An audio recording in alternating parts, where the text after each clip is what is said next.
Okay, today unboxing and installing the Perrin Oil Cooler.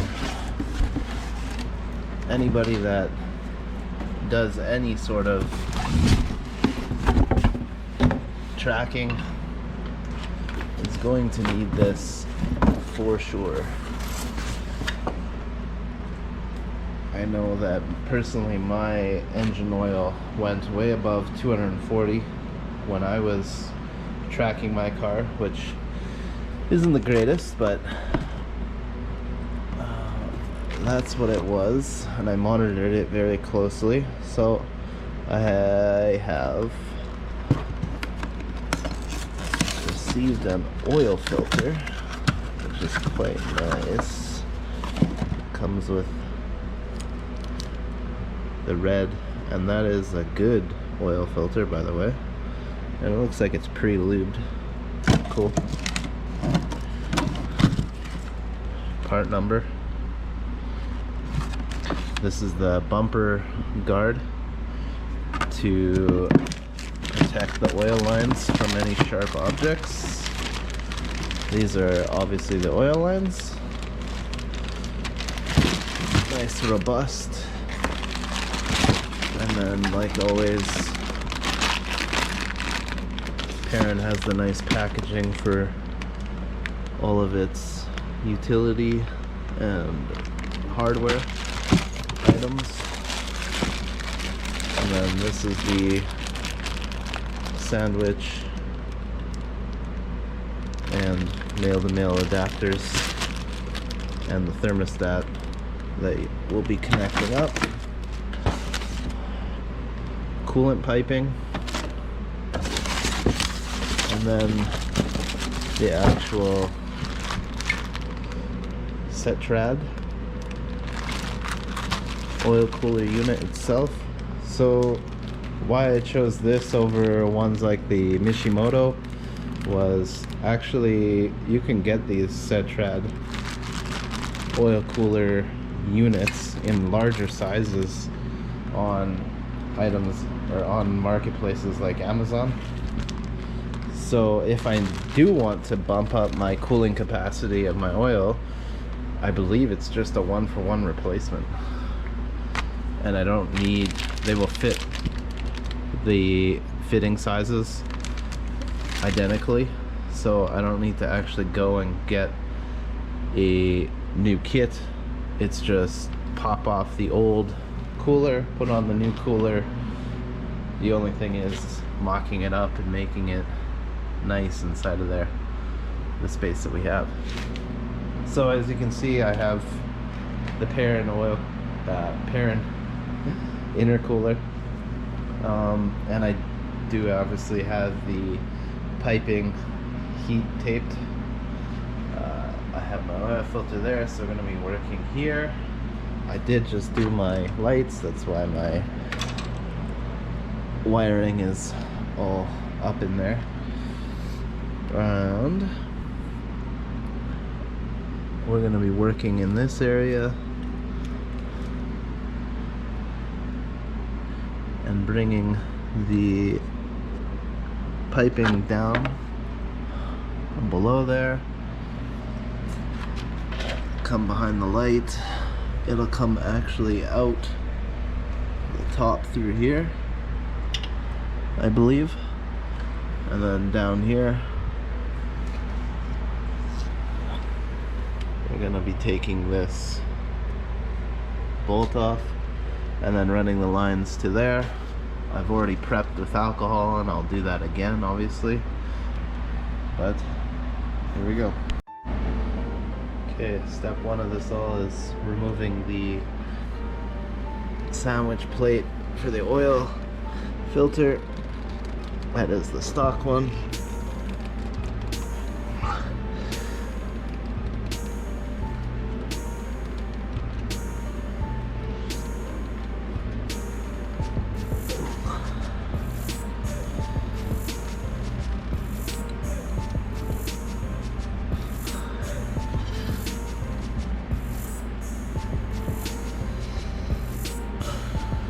My engine has been off and not run for a few days now, hence why no oil mess. So I'm going to put a 24 mil socket on there and take the stock filter, piping, and everything off. Okay, so if you're like me and you didn't have a 24 mil socket, a 15/16 does the trick. It was a 12 point. I know I was taking some risk in using it, but it worked out in the end. I did have a 24 mil shallow socket, but definitely needed the deep socket in order to get the first piece out, which looks like that. So yeah, it definitely needed the longer to get on there, which I did not initially have until I dug. Okay, so that being said, now the first step is pulling all this off and removing the upper and the lower coolant hoses,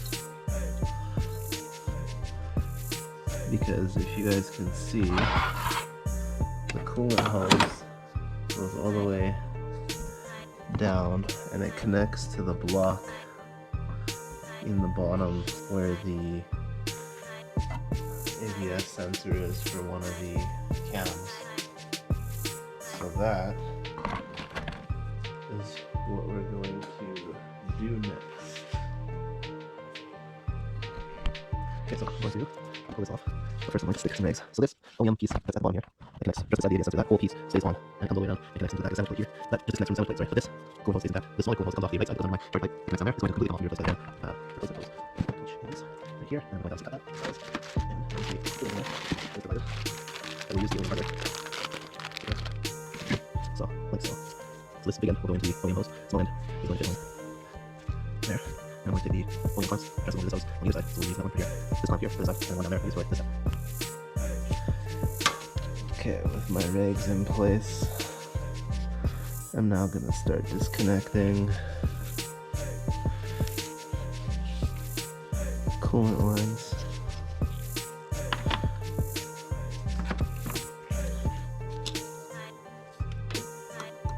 Just use a needle nose, pinch, and push down. Same as this guy, pinch, and push it out.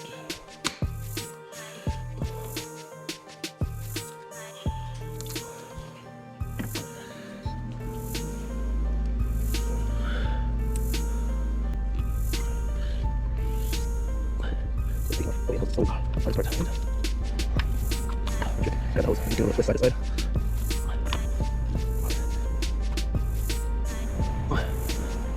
Okay, first hose on the right side is off. I'm going to place it horizontally. So when he turns out, there was a couple little drops that came out. That will free this up. And let me remove this last hose from the assembly plate.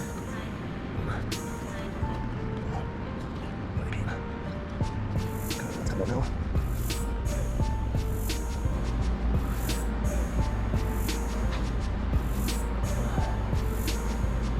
Decent sized gush of coolant.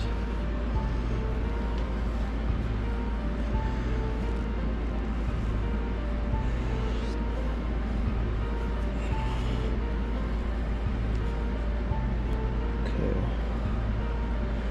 take the OEM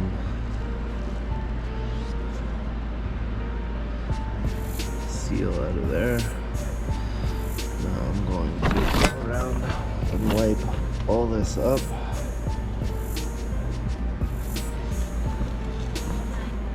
So that it's going to be a lot cleaner than that.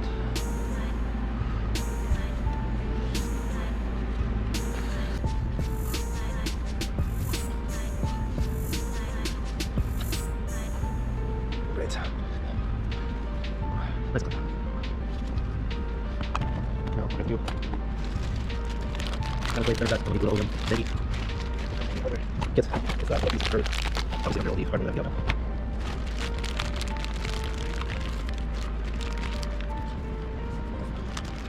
Yeah.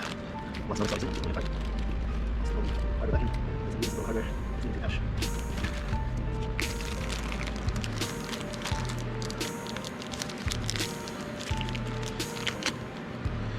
Okay.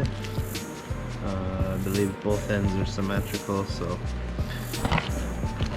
go ahead and stick it on.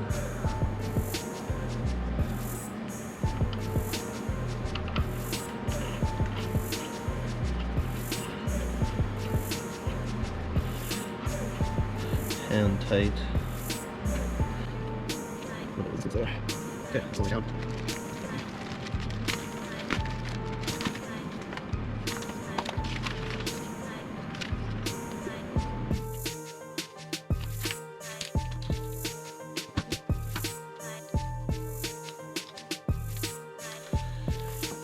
This piece gets tightened to 25 foot-pounds.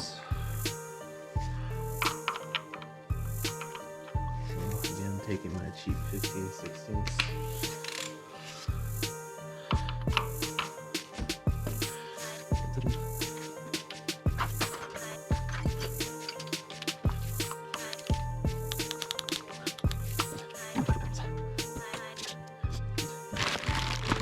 Remove the Other side of the hose and put the OEM, no sorry, not the OEM, I'm removing the OEM hose and putting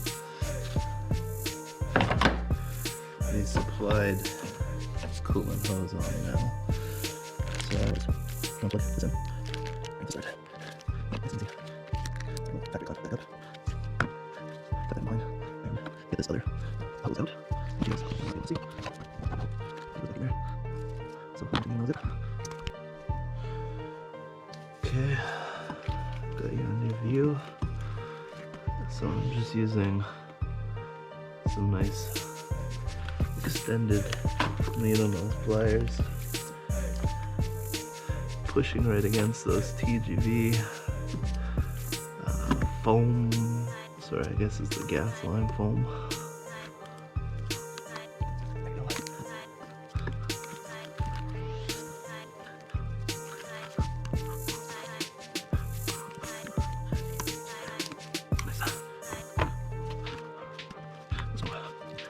Up on those.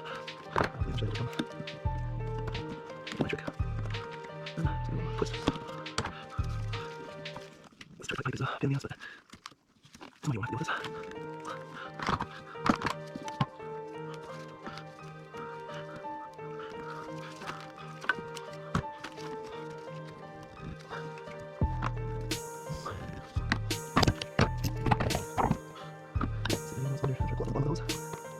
Also pull it down.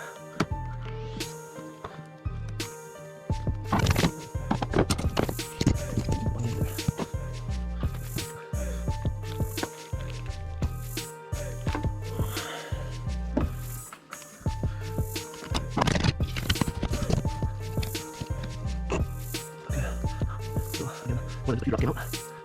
This one's ready. Let's see what's there. Now the key with this piping is to try and get it under the charge pipe first, and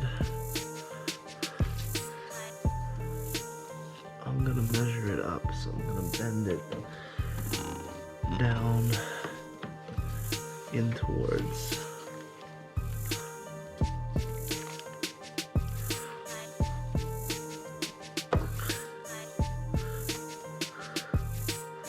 the plate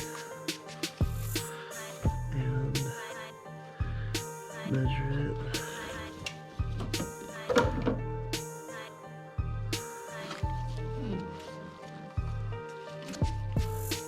So for me, I'm gonna cut right where the G starts on this hose. That's a pretty significant cut. Yes.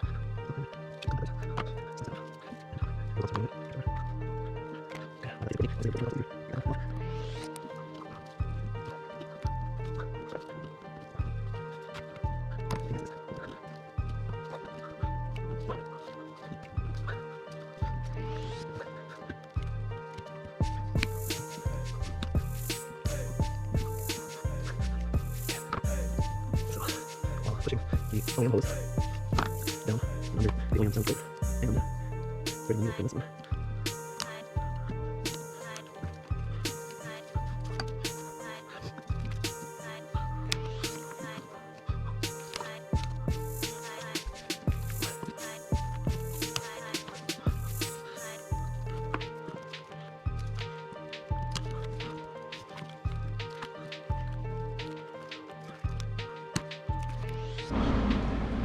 Okay, so getting this down, the OEM clamp down over top of the actual hump that's in the OEM connector here was actually really difficult. So what I did was actually just lube the exterior part of the hose with a little bit of just oil from the oil filter that I took off, and that seemed to make it a lot easier to get that clamp out and over that hump to slide it down the hose to connect it properly. So now I'm in the game of connecting this guy up.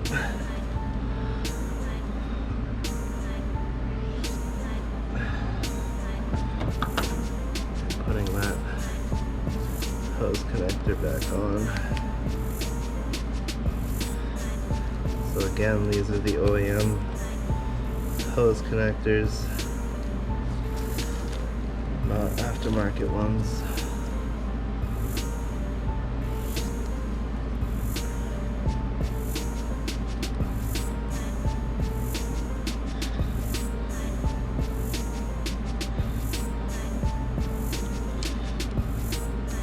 Go, all plugged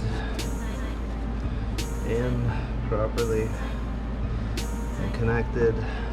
So if you also notice, this connector is sticking in towards where the sandwich plate.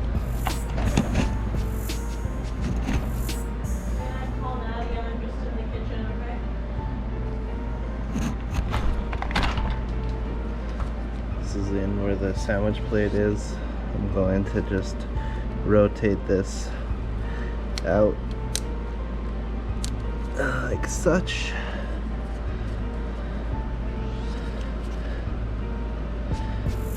Perfect.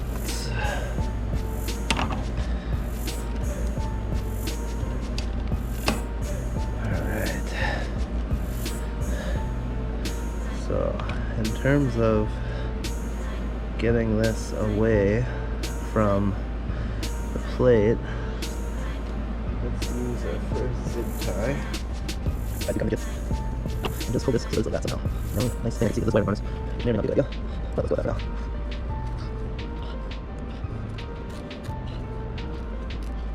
So I have them well, get it away from that. Locking off, and it's going to keep it away from the belt, which is probably the most critical thing here. This I will twist up And out, so that like it's the bottom side is out of the way.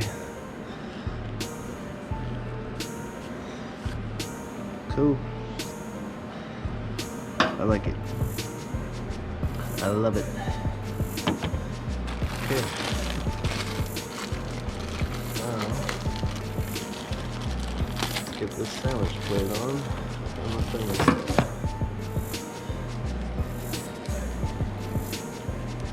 So, sandwich plate. It has some fluff on it. So let's give it a rub. So, seal side down, Perrin logo legible, not upside down obviously. Lubricate a little bit with some engine oil. Doesn't have to be lots, just a tiny bit. Lubricate the bottom as well. That down. You want to be fancy, Perrin logo facing out.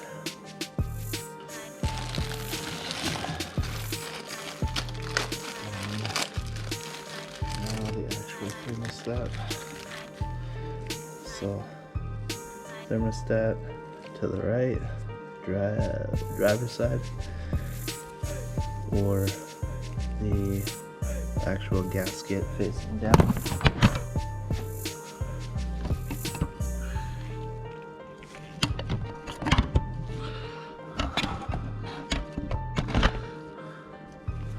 So actually we get the gasket, make it on predecessor. Also engine oil, of course. Should get inside the seal a little bit on the outside. That just sits on top of the lid, it's not glue at all. And then we're going to be connecting this into our nail-to-nail plug that's straight through the bottom. Wiggle around and hand tighten. This is the one that I like to issue with. Being extremely close to the edges, which the gasket is. That being said, that looks like a good idea.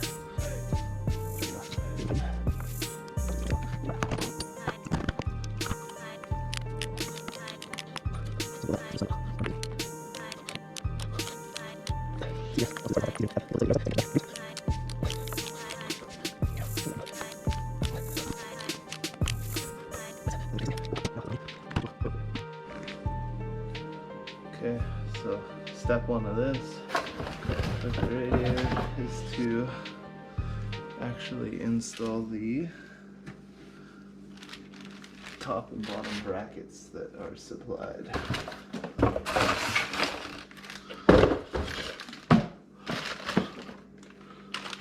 They're also in here.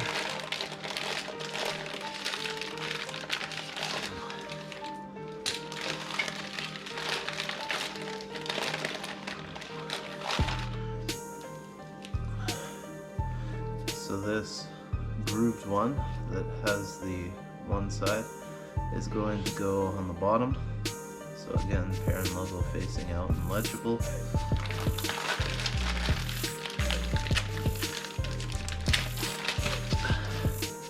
This top piece actually has the hole for the screw that's going to go into the frame on the top. So that's going to go up top.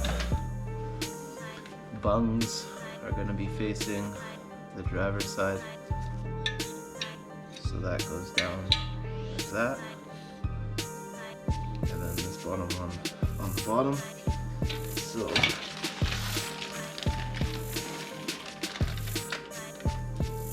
let's go and actually use the hardware.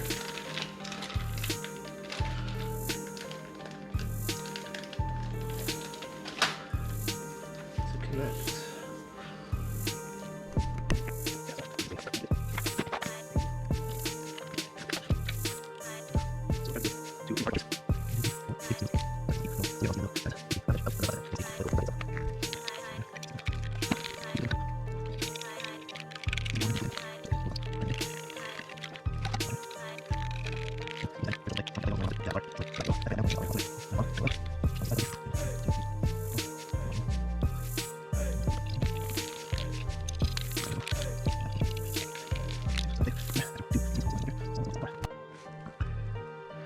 Okay, so taking the time to mock this up, this top piece, which is plastic here, you'll need to remove the pop clips, which I've done already, 1, 2, 3 at least, so that you can lift it up in order to get at the single hole which is there. So this bracket actually goes in behind the metal and catches the screw hole behind it. So we're gonna have to get a screw through there and into the back where our bracket is. In the meantime, you'll notice I have the plastic tray and then the wavy lip of metal, and then it bumps up to the upper piece of the metal. So that's where we're going to be screwing our taping our piece on. And that hole in the bracket is for the I believe this is the air conditioning shroud, so that it can slide right in underneath and rest on top of there. See?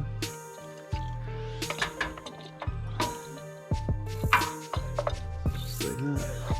Except we're gonna want to connect this up first. So what I'm gonna do is I'm gonna rub both sides with rubbing alcohol, and I'm gonna apply sticky tape to the bottom of the bracket, just this side, basically. The high side, the low side, not the high side. That's for the cutout. And then that's going to stick directly on right there. So I'll clean that up with isopropyl alcohol as well. I'll get back to you.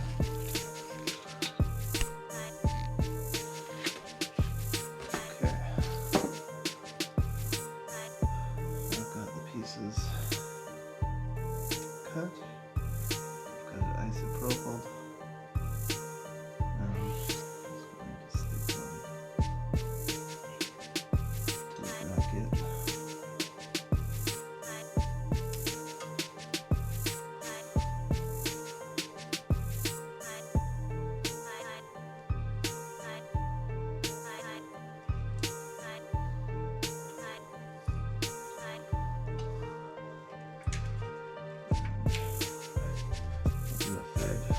Slightly longer piece.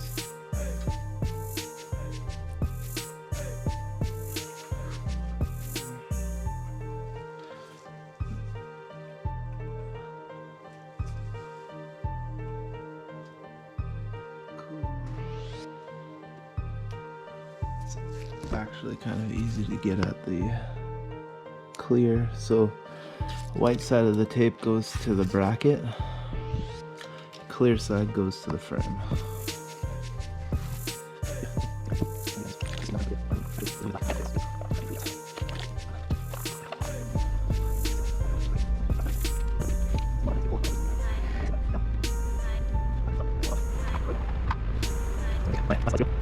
Perrin looks like it wants you to use the larger washer. So I'm going to take the smaller one off.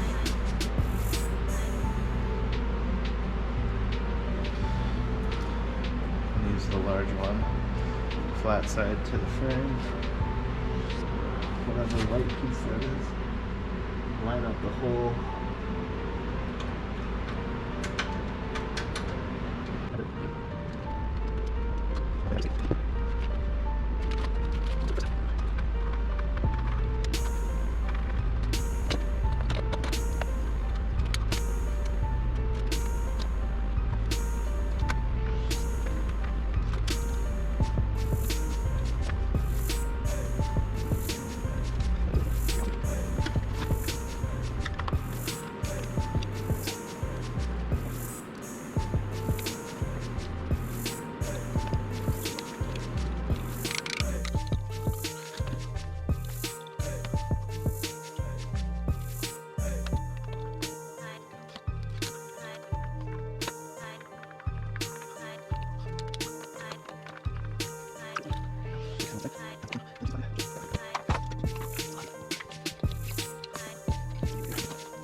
Front, got the sides all in and the brackets on. What I ended up doing to tighten the bolts or the little screws on the sides was plugging this in and then grabbing it sideways with a pair of pliers and just literally twisting it tight. Now we're onto hoses.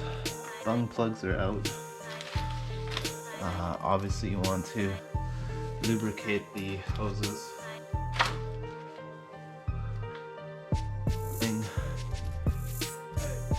The actual seal, the O-ring in there a little damp at least, so that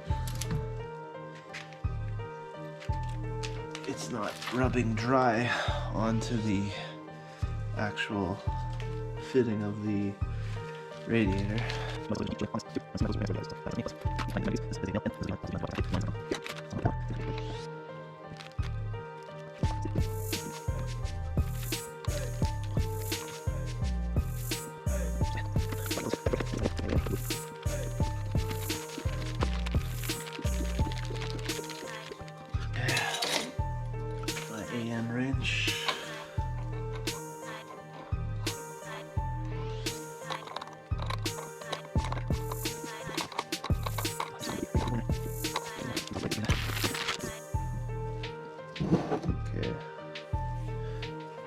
close that.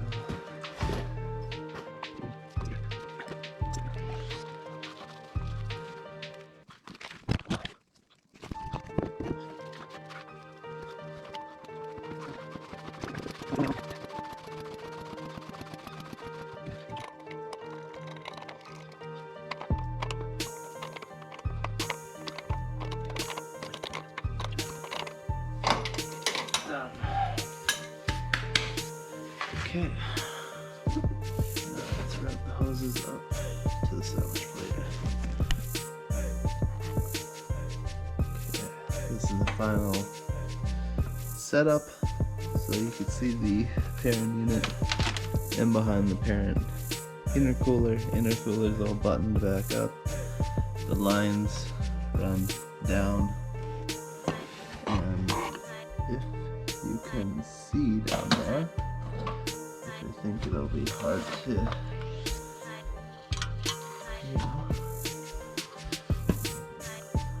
the lines sit relatively in the middle of the intercooler. I have it strapped together, the two lines, and they are tied off in the left side of the the driver's side of the radiator frame.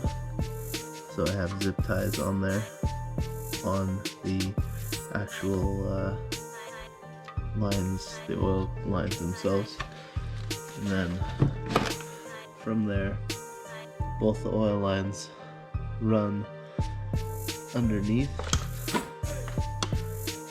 the crash beam that's supplied by Perrin. It's in front of the bolt, the upper bolt. Both of them come out and go under the light.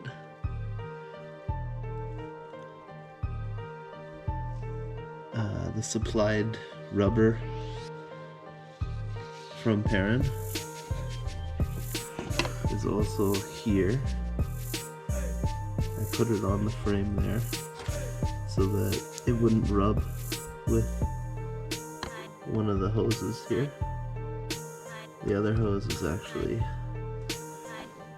hanging and not rubbing on anything. The two of them are very intact and just slip right underneath the coolant and the air conditioning and the washer fluid. Like I said before, I put the heat blanket portion and I moved it mainly towards the engine bay, but this is the tail end of them. So the heat blanket portions of the hoses literally come right up to the fitting ends for both.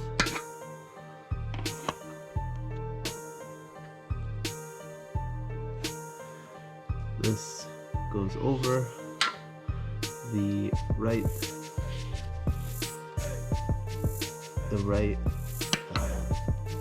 oil hose, feed hose goes over the charge pipe. The left oil feed hose goes under. You see down in there, it's very close to the cam ABS sensor but not actually touching. And there's the electrical wiring there, but it's not in contact with anything that I would need to worry about. It's very clean. I did go and run this line in between the AC line, so the AC line here and the Perrin cooling line.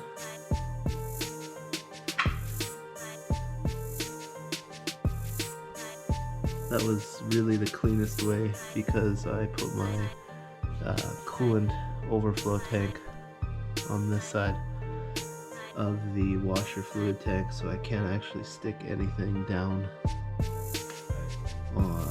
on the right side of that AC line. So I wedged it in between. And then both of them go, don't know if you can see that, but both of them go underneath the washer neck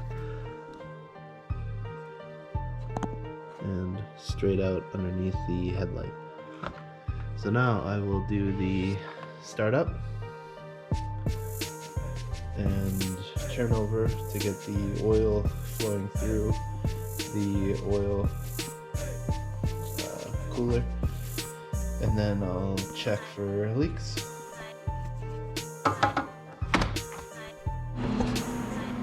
Okay, so loosen that right side off a little bit. Oil was starting to come out, which is a good sign. And then I did a dipstick check, and the oil is completely at the bottom, which means that the oil did flow through the oil cooler. So now I'll add my quart of oil.